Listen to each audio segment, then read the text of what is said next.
Subtitle போட்டு video போட்டு வெளியே பரப்பி விடுறோம் இல்லையா, அந்த மாதிரி திமுக கூட்டணி கட்சி இல்லாம 67ல இருந்து ஒரு எலெக்ஷனையும் ஜெயிச்சதே கிடையாது. அவங்க வந்து வடக்கான்ஸ், அவங்களுக்குலாம் யோசிக்க தெரியாது, புத்தி இல்லை, அதனால பிஜேபிக்கு தான் ஓட்டு போடுவாங்க அப்படின்னு சொல்றாங்க. அவங்கள முட்டாள்னு சொல்றீங்களே, 100 யூனிட் நான் காசு கொடுத்து வாங்கிக்கிறேன்னு சொல்றவன் பெரியவனா, 100 யூனிட் ஃப்ரீயா கூடன்னு கேட்கிறவன் பெரியவனா? 50 ஆண்டு காலம் காங்கிரஸ் கட்சி உத்தரப்பிரதேசத்தையும் மத்திய பிரதேசத்தையும் ராஜஸ்தானையும் பீகாரையும் ஆண்டு என்னத்தை கிழிச்சாங்க? ஏன் 1000 விளக்குல இருந்து ஸ்டாலின் குளத்தூருக்கு ஓடி போனாரு? ஏன் கருணாநிதி சேப்பாக்கத்துல இருந்து திருவாரூருக்கு ஓடி போனாரு? அவ்வளவு அழகா ஆட்சி நடத்துனதுனால தானே ஓடி போனீங்க. இவனுங்க எவ்வளவு கேவலமான ஆளுங்கன்றதுக்கு ஒரு உதாரணம் மட்டும் சொல்றேன். அவ்வளவு சிறப்பா நீங்க கிழிச்சிருந்தீங்கன்னா டிஎம்கே மாடல்னு சொல்றதுக்கு தைரியம் இருக்கா? தெருவுல காய் துப்ப மாட்டா? ஒருத்தனை கைது செய்ய துப்பு கேட்ட ஒரு அரசாங்கத்தை வச்சுட்டு நீ சமூக நீதி பத்தி பேசுறியா? மக்களின் மனங்களை வென்றீர்களா அப்படின்னு கோட்டு சாரணர் கேட்டாரு. எவனாச்சும் இதுக்கு எதிராக சொன்னா கண்ணத்துல பழையன்னு விடலான்னு தோணுது. எப்ப பார்த்தாலும் சென்ட்ரல் கவர்மெண்டோட சண்டை போடுறது மட்டும்தான் உங்களுக்கு வேலை. என்னத்தை வாங்கிட்டு வந்திருக்கீங்க? நெஹ்ருவுக்கு அடுத்ததாக 3வது முறையாக தொடர்ந்து பிரதமராக மக்களால் தேர்ந்தெடுக்கப்பட்ட தலைவராக மோடி அவர்கள் உருவெடுப்பார். திமுக திட்டத்துக்கு தமிழ் தான் வசதியா இருக்கும், இங்கிலீஷ்ல இருக்கும். அதே நேரத்துல சில விஷயங்கள் இங்கிலீஷ்ல பேசுறா இப்போ நம்ம பண்ற மாதிரி இவங்க பண்ற அக்கிரமத்தெல்லாம் சப்டைட்டில் போட்டு வீடியோ போட்டு வெளியே பரப்பி விடுறோம் இல்லையா, அந்த மாதிரி இவங்க பண்ற சில அக்கிரமங்களையும் நடுவில் இங்கிலீஷ்ல பேசினா அதையும் வெளியே பரப்பி விடலாம். இன்று வந்து நல்லாட்சி தினம், வாஜ்பாய் அவர்களுடைய பிறந்த நாள் டிசம்பர் 25. குட் கவர்னன்ஸ் டே அப்படின்னு கடந்த ஒரு 7 ஆண்டுகளாக நம்ம கொண்டாடிட்டு இருக்கோம். இந்தியா முழுக்க கொண்டாடுறோம். அப்போ இன்னைக்கு நம்ம பேசக்கூடிய விஷயம் குட் கவர்னன்ஸ். அப்போ மக்களுக்கு குட் கவர்னன்ஸ் பத்தி புரிய வைக்கணும்னா பேட் கவர்னன்ஸும் கொஞ்சம் இருக்கணும். அப்பதான் இது பேடு இது குட்னு சொல்லலாம். அப்போ ஆட்டோமேட்டிக்கா பிஜேபி இது வந்து குட்டு, இங்க டிஎம்கே இது பேடு அப்படின்னு எடுத்துக்கிட்டோம்னா அந்த கம்பேரிசன் வந்து வசதியா இருக்கும். இப்ப இந்த குட் கவர்னன்ஸ் பிஜேபி கிளைம் பண்ணிட்டே இருக்கோம் இல்லையா, சொல்றோம்ல நாங்க குட் கவர்னன்ஸ் கொடுக்கிறோம் குட் கவர்னன்ஸ் கொடுக்கிறோம்னு. சும்மா கிளைம் பண்ணல, உதாரணம் இருக்கு. என்ன உதாரணம்?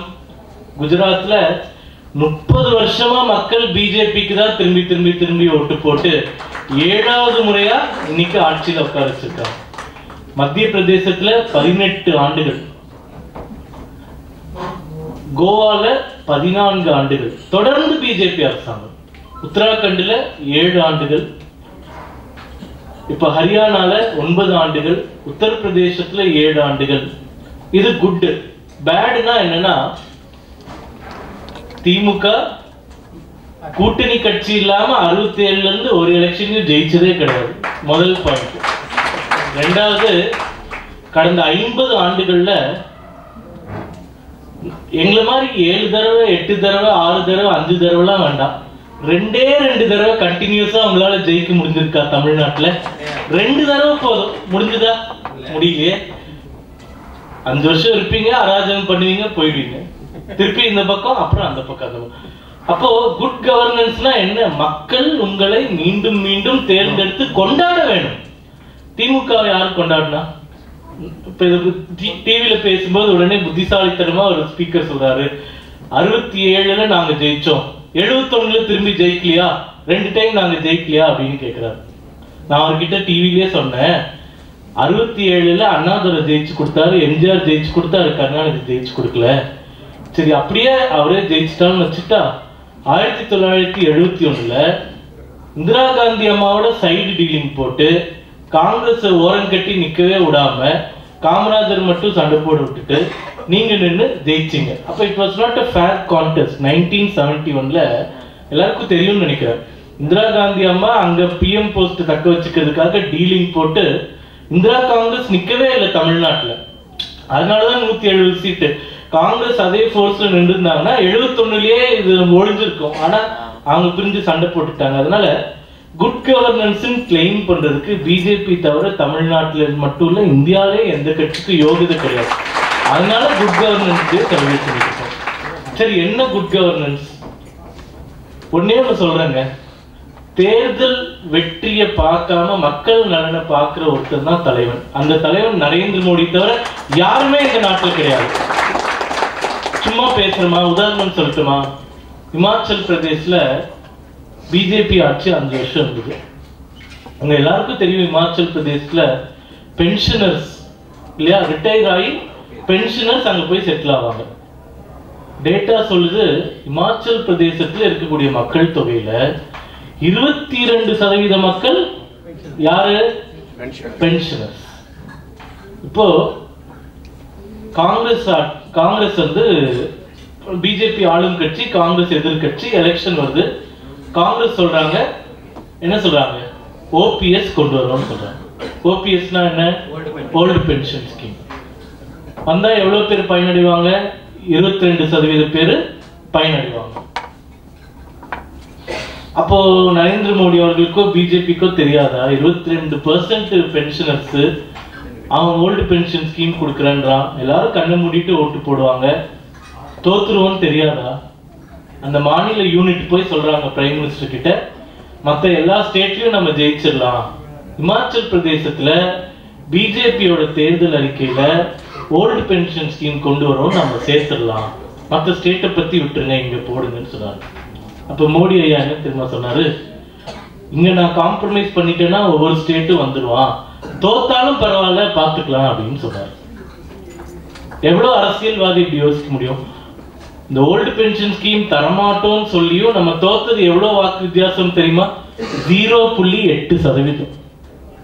அப்போ இவன் தானே தலைவன்.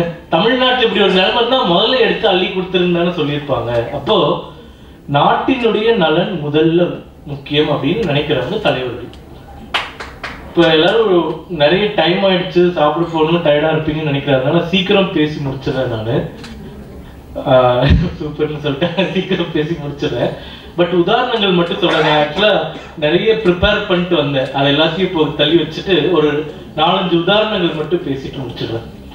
இப்ப மத்திய பிரதேசத்துல பிஜேபி 18 ஆண்டுகளாக ஆட்சி செஞ்சுட்டு இருக்காங்க. நடுவில் ஒரு 1.5 வருஷம் 2 வருஷம் கமல்நாத் வந்து முதலமைச்சரா இருந்தார். இப்போ இங்க இருக்கக்கூடியவங்களா என்ன சொல்றாங்க? அங்க வந்து ராமர் கோயிலை காட்டி ஓட்டு வாங்கிட்டாங்க, அவங்க வந்து வடக்கான்ஸ், அவங்களுக்குலாம் யோசிக்க தெரியாது, புத்தி இல்லை, அதனால பிஜேபிக்கு தான் ஓட்டு போடுவாங்க அப்படின்னு சொல்றாங்க. இப்போ மத்திய பிரதேசத்துல பிஜேபி என்ன பண்ணாங்கன்னு சொல்ற ஆச்சரியப்படுவீங்க நிச்சயமா. இப்போ கர்நாடகாலையும் தெலுங்கானாலையும் காங்கிரஸ் எப்படி ஆட்சிக்கு வந்தாங்கன்னு எல்லாருக்கும் தெரியும். தமிழ்நாட்டில் திமுக எப்படி ஆட்சிக்கு வந்தாங்கன்னு தெரியும். மாசம் 1000 ரூபாய் தரேன், எலக்ட்ரிசிட்டி ஃப்ரீயா தரேன், அது ஃப்ரீயா தரேன், இது ஃப்ரீயா தரேன், ஃப்ரீபீஸ் கொடுத்து ஆட்சிக்கு வந்தாங்க. மத்திய பிரதேசத்திலையும் அதே ஃப்ரீபீஸ் கொடுத்தாங்க. 100 யூனிட் கரண்ட் வந்து ஃப்ரீ, கர்நாடகாவில் கொடுத்த மாதிரி தெலுங்கானாவில் கொடுத்த மாதிரி ஃப்ரீ கொடுத்துறேன் அப்படின்னு ப்ராமிஸ் வருது. அப்போ பிஜேபி என்ன பண்ணணும்? நம்மளும் 100 யூனிட் ஃப்ரீ கொடுக்குறோம்னு சொன்னோமா? சொல்லு, என்ன சொன்னோம்? நம்ம 100 யூனிட்டுக்கு 100 ரூபாய் கட்டணும், ஆனா கரண்ட் கட்டு இருக்காது, ஃபுல்லா கரண்ட் கொடுக்குறோம் அப்படின்னு சொன்னோம். அப்போ மத்திய பிரதேசத்தில் இருக்கக்கூடிய மக்கள் 100 யூனிட் ஃப்ரீயா வேணும்னு ஓட்டு போட்டாங்களா, 100 ரூபாய் கட்டி கரண்ட் யூஸ் பண்ணிக்கிறேன்னு ஓட்டு போட்டாங்களா? அப்ப அவங்க வளர்ந்தவங்களா நம்ம வளர்ந்தவங்களா? நீங்களே யோசிச்சு பாருங்க. அவங்கள முட்டாள்னு சொல்றீங்களே, 100 யூனிட் நான் காசு கொடுத்து வாங்கிக்கிறேன்னு சொல்றவன் பெரியவனா, 100 யூனிட் ஃப்ரீயா கூடன்னு கேட்கிறவன் பெரியவனா? அவங்கள படிக்காதவங்கன்னு இவனுங்க சொல்லிட்டு இருக்காங்க. என்ன என்ன யோகிதா இருக்குன்னு கேட்கிறவங்களுக்குலாம் அந்த ஊர் மக்களை பத்தி பேசுறதுக்கு. 50 ஆண்டு காலம் காங்கிரஸ் கட்சி உத்தரப்பிரதேசத்தையும் மத்திய பிரதேசத்தையும் ராஜஸ்தானையும் பீகாரையும் ஆண்டு என்னத்தை கிழிச்சாங்க? என்ன கிழிச்சாங்க? எல்லா இண்டெக்ஸ்லயும் மோசமா இருக்கு, ஃபர்ஸ்ட் பெர்ஃபார்மிங் ஒத்துக்கிறோம். அந்த மாநிலங்கள்லாம் பின்தங்கி தான் இருக்கிறது, யாரு இல்லைன்னு சொன்னா பின்தங்கி தான் இருக்கு. அதுக்கு யாரு காரணம்? பிஜேபி காரணமா? நாங்க இப்பதானே வந்தோம், 20 வருஷமா மத்திய பிரதேசத்துல, 7 வருஷமா உத்தரப்பிரதேசத்துல. அப்ப 50 வருஷமா நீங்க என்ன கிழிச்சீங்க? ஒரு டாய்லெட் கூட இல்லையங்க எங்கேயுமே. உத்தரப்பிரதேசத்துல 3 கோடி டாய்லெட்ஸ் கட்டி கொடுத்துருக்காங்கன்னா எல்லாரும் வெளியே தானே மனம் கழிச்சுட்டு வந்திருக்காங்க இவ்வளவு வருஷமா. பிஜேபி ஆட்சி செய்யல, காங்கிரஸ் தான் 40 வருஷம் ஆட்சி செஞ்சாங்க. ஒரு டாய்லெட் கூட கட்டி கொடுக்க யோகியது இல்லாதவங்க இங்க வந்து நம்ம கிட்ட பேசிட்டு இருக்காங்க. அழுத்தி சொல்கிறேன், 3 மாநிலத்தில் இப்ப நம்ம ஜெயிச்சதுக்கு ஒரே காரணம் நம்மளுடைய குட் கவர்னன்ஸும் வளர்ச்சியும் மட்டும்தான், வேற எதுவுமே கிடையாது. அதை பார்த்து பயந்து கொண்டிருக்கும் தொடை நடுங்கி கூட்டம் மதத்தின் பெயரால் வென்று விட்டார்கள் என்று பொய் பிரச்சாரத்தை கட்டவிழ்த்து விடுகிறது. நம்ம நல்லது பண்ணோம் ஜெயிச்சோம் அவ்வளவுதான். அதுல வந்து there is no second thought. நீங்க எங்கேயுமே அது டீவியேட்டே ஆகக்கூடாது. சரி, சமூக நீதி இப்போ வந்து ரொம்ப ஃபேன்சியா சொல்லக்கூடிய சமூக நீதி. உள்ளாட்சி லோக்கல் பாடிஸ் இருக்கு. உள்ளாட்சியில 50% யாருக்கு கொடுத்திருக்கோம்? மகளிருக்கு கொடுத்திருக்கோம் இல்லையா? தமிழ்நாட்டுல இருக்கு இல்லையா? எந்த வருஷம் இந்த ஒதுக்கீடு கொடுத்தோம்னு தெரியுமா இருக்காச்சு? தமிழ்நாட்டுல பெண்களுக்கு 50% உள்ளாட்சியில பிரதிநிதித்துவம். அப்போ லோக்கல் பாடிஸ்ல 100 சீட் இருக்கு.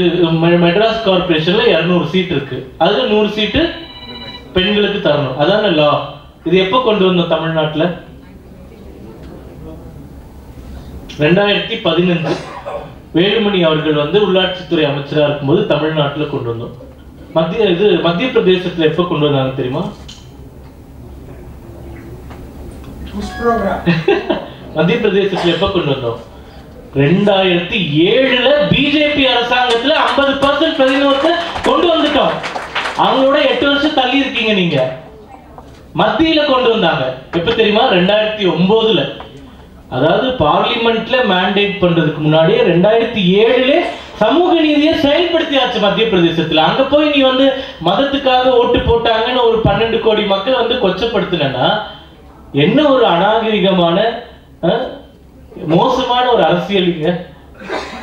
நல்லது செஞ்சு ஓட்டு வாங்குறோம் சார், நல்லது செய்யறதுனால ஜெயிச்சுட்டே இருக்கோம் சார். அதை ஒத்துக்கிற அளவுக்கு குறைந்தபட்ச நேர்மையை இங்க இருக்கக்கூடிய அரசியல்வாதிகள் வளர்த்து கொள்ள வேண்டும். வளர்ச்சினால் ஜெயிக்கிறோம், நீங்களும் வளர்ச்சி செஞ்சு ஜெயிச்சுட்டு போங்க. யார் வேணாம்னா நீங்க வளர்ச்சி செஞ்சீங்கன்னா 30 வருஷம் நீங்க தானே ஆட்சி செஞ்சிருக்கணும் தொடர்ந்து. ஏன் 2011 எதிர்கட்சி கூட இல்லாம துரத்தி விட்டாங்க? ஏன் ஆயிரமலுக்குல இருந்து ஸ்டாலின் குளத்தூருக்கு ஓடி போனாரு? ஏன் கருணாநிதி சேப்பாக்கத்துல இருந்து திருவாரூருக்கு ஓடி போனாரு? அவ்வளவு அழகா ஆட்சி நடத்துனதுனால தானே ஓடி போனீங்க. இவங்க எப்படி குட் கவர்னன்ஸ் பத்தி என்னைக்குமே பேசிட முடியும்? மத்திய பிரதேசம் ஏன் இந்த மாநிலங்கள் குறிப்பா சொல்றேன்னா, இன்னைக்கு ஜெயிச்சிருக்கோம் இல்லையா மத்திய பிரதேசத்துல 160 சீட்டு ஜெயிச்சிருக்கோம்ல. இதெல்லாம் சாதாரண விஷயம் கிடையாது. மத்திய பிரதேசத்துல சம்பால் யோஜனா அப்படின்ற ஒரு திட்டம் கடந்த 15 ஆண்டுகளாக இருக்கிறது. அந்த திட்டத்தை பத்தி யாருக்குமே தெரியாது. ஆனா அந்த ஊர்ல இருக்கிற எல்லாருக்கும் தெரியும். அதனால ஓட்டு போட்டு பிஜேபி ஜெயிக்க வச்சாங்க. நம்ம வெளியே தெரியாததுனால இவங்க இங்க வந்து திராவிட மாடல்னு உருட்டிட்டு இருக்கானுங்க. சம்பால் யோஜனா என்னன்னா, மத்திய பிரதேசத்துல அன்ஆர்கனைஸ்டு ஒர்க்கர்ஸ், ஹோட்டல்ல சர்வரா இருக்கிறவங்க, துப்புரவு பணியாளர், பிரைவேட்ல ஒர்க் பண்றவங்க, ஈஸ்ரம் கார்டு தரோம் இல்லைங்களா, அன்ஆர்கனைஸ்டு ஒர்க்கர்ஸ். அன்ஆர்கனைஸ்டு ஒர்க்கர்ஸ்னுடைய பசங்க எந்த college medical college, engineering college, arts college, polytechnic, nursing, மெரிட்ல சீட்டு கிடைச்சதுன்னா முழு ஃபீஸையும் மாநில அரசாங்கம் ஏற்றுக்கும். மத்திய பிரதேசத்தில் 18 லட்சம் மாணவர்களை பிஜேபி அரசாங்கம் இலவசமா படிக்க வச்சிருக்கு சார். மெரிட் சீட்ல 18 லட்சம் மாணவர்கள். அந்த மாதிரி ஒரு ஸ்கீம் தமிழ்நாட்டில் இருக்கா? காமிக்க முடியுமா? நீங்க ஹோட்டல்ல சர்வரா வேலை செய்யறவன் 5000 ரூபாய் சம்பளம், இன்ஜினியரிங் காலேஜ்ல மெரிட் சீட் கிடைக்குது, பிஎஸ்ஜி டெக்னு வச்சுக்கலாம். 5000 ரூபாய் சம்பளம்னாலும் செமஸ்டர் ஃபீஸ் 70,000 கட்டி தானே ஆகணும். யார் கொடுப்பா? அதனால தானே தமிழ்நாட்டில் கடன் வாங்குறாங்க. சேலம்ல ஒரு இன்சிடென்ட் ஞாபகம் இருக்கா? இப்போ 6 மாசம் முன்னாடி ஒரு அம்மா அவர் பெற்ற 2 பிள்ளைகளுக்கு கல்லூரி ஃபீஸ் கட்ட பணம் இல்லைன்னு பஸ் முன்னாடி அவரை மாய்த்து சூசைட் செஞ்சு இறந்து போயிட்டாங்க. அவங்க எழுதி வச்சிருக்காங்க, இந்த மாதிரி இறந்து போயிட்டா பசங்களை அரசாங்கம் படிக்க வைக்குமாமா, அதனால நான் என் உயிரை எடுத்துக்கிறேன்னு சொல்லிட்டு. சம்பால் யோஜனா இங்க இருந்தா அந்த அம்மா உயிர் காப்பாத்தி இருக்கலாமே. இப்படி ஒரு திட்டம் வச்சிருக்கீங்களா நீங்க? வெக்கமே இல்லாம மதத்துக்கு ஓட்டு போடுறான்னு சொல்றீங்க. 18 லட்சம் மாணவர்களை படிக்க வச்சிருக்கோம் சார். உங்களை மாதிரி ஃபேக் கிடையாது. படிச்சு மெரிட்ல வந்த மாணவர்கள் 18 லட்சம் பேர் படிக்க வச்சிருக்கோமே. அதனால ஓட்டு போடுறான் பிஜேபிக்கு. அதை ஒத்துக்கிற அளவுக்கு நேர்மை இருக்கா அவங்களுக்குலாம்? நீங்க என்ன பேசுறீங்க? ஒன்னே ஒண்ணு சொல்றேங்க, இவனுங்க எவ்வளவு கேவலமான ஆளுங்கிறதுக்கு ஒரு உதாரணம் மட்டும் சொல்றேன். திராவிட மாடல்னு சொல்றாங்க இல்லையா? ஏன் தெரியுமா திராவிட மாடல்னு சொல்றாங்க? எல்லாத்துக்கும் Karunanidhi sticker, Stalin sticker, Udhayanidhi sticker ஒட்டுறவங்களுக்கு மாடலுக்கு டிஎம்கே ஸ்டிக்கர் தானே ஒட்டி இருக்கணும், டிஎம்கே ஸ்டிக்கர் தானே ஒட்டி இருக்கணும், டிஎம்கே மாடல் தானே சொல்லியிருக்கணும், அப்படிதானே சொல்லியிருக்கணும். ஏன் டிராவிடன் மாடல்னு சொல்றானுங்க? ஏன்னா உள்ள போய் பிரிச்சு பார்த்தா ஒண்ணும் இல்லாத வெங்காயம்னு எல்லாருக்கும் தெரிஞ்சிடும். அதனால டிராவிடன் மாடல்ல போர்வையில ஒட்டிட்டு இருக்காங்க. அவ்வளவு சிறப்பா நீங்க கிழிச்சிருந்தீங்கன்னா டிஎம்கே மாடல்னு சொல்றதுக்கு தைரியம் இருக்கா? தெருவில் கால் துப்ப மாட்டா? அதனாலதானே பயந்துட்டு போய் டிராவிடன் மாடல் ஒழிஞ்சிட்டு இருக்கீங்க. நீங்க எங்களுக்கு வளர்ச்சி பத்தி பேசி கொடுப்பீங்களா? சமூக நீதி பத்தி பேசுறீங்களா? வேங்கை வயல்ல என்னங்க நடந்தது? என்ன நடந்தது? பட்டியலின மக்கள் குடிக்கக்கூடிய தண்ணீர் தொட்டியில மலத்தை கழித்து கலந்துருக்கானுங்க. 1.25 வருஷம் ஆச்சு. ஒருத்தனை கைது செய்ய துப்பு கேட்ட ஒரு அரசாங்கத்தை வச்சுட்டு நீ சமூக நீதி பத்தி பேசுறியா? என்ன சமூக நீதி? ஒவ்வொரு திமுக அமைச்சர்களும் எப்படி நடந்துட்டு இருக்காங்கன்னு பார்த்துட்டு தானே இருக்கும். இன்னைக்கு ராஜஸ்தான்ல பிஜேபியினுடைய முதலமைச்சர் வந்திருக்காரு இல்லைங்களா? அவங்க பையன் இன்னைக்கும் எஜுகேஷன் லோன் வாங்கி தான் காலேஜ் படிச்சுட்டு இருக்கான். இன்னைக்கும் எஜுகேஷன் லோன் வாங்கி தான் காலேஜ் படிச்சுட்டு இருக்கான். திமுக ஒரு முதலமைச்சர் விட்டுருங்க, ஒரு கவுன்சிலர் காட்ட முடியுமா எஜுகேஷன் லோன் வாங்கி படிச்சுட்டு இருக்காங்க? என்ன பேசுறீங்க? நானும் போனா போதுன்னு பார்த்துட்டு இருக்க. இந்த திமுக காரணங்களா எப்ப பார்த்தாலும் நாங்க படித்தவர்கள், நாங்கள் புத்திசாலிகள், அங்க இருக்கிறவங்க முட்டாள்கள், அவங்களுக்கு அறிவில்லை, என்னையா பேசிட்டு இருக்கீங்க? எல்லாத்தையும் விட்டுருங்க. காஷ்மீர் விஷயம் சொல்றேன், ரொம்ப ஆச்சரியமா இருக்கும். காஷ்மீர் 370 நீக்கிட்டோம் எப்பயோ. இனிமே அது மேல இருந்து வந்தா கூட மாத்த முடியாது யாராலையும், அது முடிஞ்சிருச்சு. இப்போ உச்ச நீதிமன்றத்துல ஒரு தீர்ப்பு வந்துச்சு, அதெல்லாம் செல்லும், எல்லாரும் வேலையை பார்த்துட்டு போங்க அப்படின்னு சொல்லிட்டு உடனே திமுக காரனுங்க பொங்குறானுங்க. அதுல டிவியில உட்கார்ந்து இருக்கும்போது ஒருத்தர் கேட்கிறான், மக்களின் மனங்களை வென்று அல்லவா சட்டத்தை ஏற்றி இருக்க வேண்டும், மக்களின் மனங்களை வென்றீர்களா அப்படின்னு கோட்டு சரவணன் கேட்டாரு. வாயா வாயா, மக்களின் மனங்கள் வென்றதானே பாக்குறதா அப்படின்னு ஆங்கர் கிட்ட சொன்னேன். நான் எப்பயுமே குறுக்கிட மாட்டேன், அமைதியா வெயிட் பண்ணி என் சான்ஸ் வரும்போதுதான் பேசுவேன். இப்ப எனக்கு 2 நிமிஷம் நீ மரியாதையா கொடுத்துரு, இல்லைன்னா நான் கத்த ஆரம்பிச்சிரு அப்படின்னு சொன்னேன். ஆங்கரே பயந்துட்டாரு, எப்பயுமே இப்படி எல்லாம் பேச மாட்டாரு, 2 நிமிஷம் தானே கேட்கிறாரு, கொடுக்கலான்னு கொடுத்துட்டாங்க. நான் சொன்ன சரவணன் கிட்ட 2014 காஷ்மீர்ல பாராளுமன்ற தேர்தல் நடந்ததா? அப்போ பிஜேபி 32% ஓட்டு வந்துச்சு. எவ்வளோ? 32. 6 எம்பி சீட்ல 3 எம்பி சீட்டு ஜெயிச்சோம். ஓகே, காஷ்மீர்ல. அதே ஆண்டு 2014 டிசம்பர் மாசம் காஷ்மீர்ல சட்டசபை தேர்தல் நடக்குது. ஓகேவா? அப்ப எவ்வளவு ஓட்டு வாங்க தெரியுமா? 23%. ஆனா 25 சீட்டு. பெரிய கட்சி, முதல் பெரிய கட்சி. ஆனா 23% ஓட்டு வாங்க. 2019 திருப்பி என்ன நடக்குது? பாராளுமன்ற தேர்தல் நடக்குது. எவ்வளவு ஓட்டு வாங்கணும்னு யாருக்காச்சும் தெரியுமா? 4 எம்பி. இவங்கதான் சீட்டு பேச மாட்டாங்களா? இப்போ அங்க 3 மாநிலத்துல தோத்துட்டாங்கல்ல, பெர்சன்டேஜ் தான் பேசுவாங்களா? இவங்க ஜாஸ்தி அவங்க கம்மி, எப்படி ஒத்துக்க முடியும்? காஷ்மீர்ல எவ்வளவு பெர்சன்ட் வாங்கணும்? கெஸ் பண்ணுங்க, சும்மா கூகுள் பண்ணாம கெஸ் பண்ணுங்க. எவ்வளவு? 32, 48. வேற ஏதாச்சும் நம்பர்? 14. க்ளோஸா சொல்லிட்டாரு. ஜம்மு காஷ்மீர் மாநிலத்துல 2019ஆம் ஆண்டு பாராளுமன்ற தேர்தல்ல பிஜேபி வாங்கிய ஓட்டு 46%. ஜம்மு காஷ்மீர்ல 100 பேர் இருக்காங்க, 46 பேர் பிஜேபி ஓட்டு போட்டிருக்கான். சரவணன் கிட்ட கேட்டேன், திமுக ஒரு தேர்தலையாச்சும் 70 வருஷத்துல 46% ஓட்டு தனியா வாங்கியிருக்கு, நீ நிரூபிச்சுட்டு அப்புறம் வந்து பேசு அப்படின்னு சொன்ன. யாருங்க மக்கள் மனங்களை வெல்லல? மக்கள் மனங்களை 46% ஓட்டு வாங்கிட்டு அப்புறம் தான் 370 தூக்கணும். முன்னாடியே தூக்கலையே. 46% மக்கள் ஏன் ஓட்டு போட்டா? 370 தூக்குவேன்னு ஓட்டு போட்டா தூக்கிட்டோம், அவ்வளவுதான். தூக்குவேன்னு ஓட்டு போட்டா தூக்கிட்டோம். உடனே சொல்றானுங்க, முஸ்லிம் ஓட்டு போட்டாங்களா? முஸ்லிமும் ஓட்டு போட்டாங்க, புத்தர்களும் ஓட்டு போட்டாங்க, கிறிஸ்டியன்ஸும் ஓட்டு போட்டாங்க. அதனாலதான் லடாக் சீட்டு ஜெயிச்சோம். 60% புத்தர்கள் ஓட்டு போடாம எப்படி லடாக் ஜெயிக்க முடியும்? ஜெயிச்சிட்டமே. அப்போ மக்கள் மனங்களை வென்று 370 நீக்கணும். எவனாச்சும் இதுக்கு எதிராக போனா கண்ணத்துல பழையன்னு விடலான்னு தோணுது. ஆனா நம்ம வந்து ஒரு டெமோக்ராட்டிக்கான கட்சின்றதுனால இந்த உண்மைகளை வீசி தெளிச்சுட்டு அவங்க மூக்க இல்ல வாயை அடைச்சிடலாம். அடுத்தது உத்தரப்பிரதேசம். உத்தரப்பிரதேசம் வளர்ச்சியில, உத்தரப்பிரதேசம் அதாவில், உத்தரப்பிரதேசம் இதாவில், யூபியில இருந்து வந்தவங்க டாய்லெட் கழுவுறாங்க. இவனுங்க சொல்றாங்க, யார் சொல்றா? தயாநிதி மாறன் சொல்றாரு. ஒரு வாரத்துக்கு முன்னாடி என்ன நியூஸ் வந்துச்சு? ஜிடிபியில தமிழ்நாட்டை முந்தி 2வது இடத்திற்கு போய்விட்டது உத்தரப்பிரதேசம். சரி, அதை விட்டுறலாம். ஜிடிபினா உடனே அந்த கணக்கை கொண்டு வந்து அங்க இப்படி இங்க அப்படி அங்க அது இங்க அது அங்க பிஜேபிக்கு நிறைய கொடுத்துருச்சுன்னு சொல்லுவாங்க. தமிழ்நாட்டுல வளர்ந்த மாநிலம் தானேங்க? கரெக்டா? வளர்ந்த மாநிலம் தானே? வளர்ந்த மாநிலம் தானே அப்படி சொல்றாங்களா? எவ்வளவு மெட்ரோ ட்ரெயின்ஸ் இயங்குதுங்க? சென்னையில மட்டும்தான் இருக்கா? யூபியில எவ்வளவு இருக்கு தெரியுமா? 7 நகரங்கள்ல மெட்ரோ ட்ரெயின் இருக்கு. எவ்வளவு நகரங்கள்ல? தமிழ்நாட்டுல எவ்வளவு ஏர்போர்ட் இருக்குங்க?